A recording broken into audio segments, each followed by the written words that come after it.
एक सोहर गा रही हूँ। अगर पसंद आए तो लाइक शेयर सब्सक्राइब जरूर करिए। कमेंट करके आप लोग बताइए कैसा लगा आप लोग का। मछिया बैठाला रौरा सास बेगुन माया गरी हो।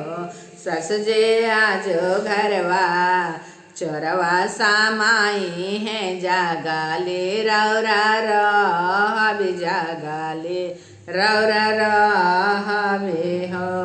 ए सस जे आजो घरवा चोरवा सामाई है जागाले रौरा रहे जागाले रौरा रहे हो।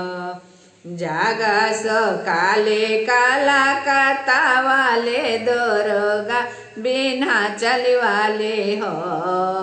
ए बहुआ जागस तोहार घर के देवता वहाँ माही नाही जागिला माही नाही जागिला हो।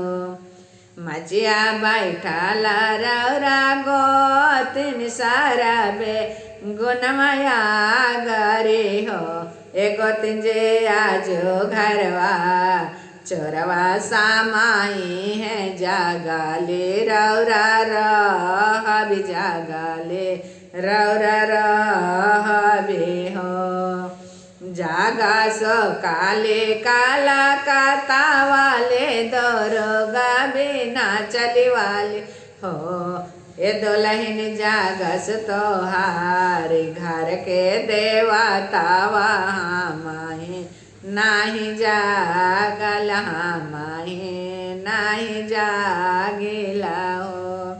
सुपली माउनिया खेलत नद सारा बे गोनया गारे हो। ए ननद आजो घरवा चोरवा सामाई है जागाले रौरा रहे जागाले रौरा रहे हो।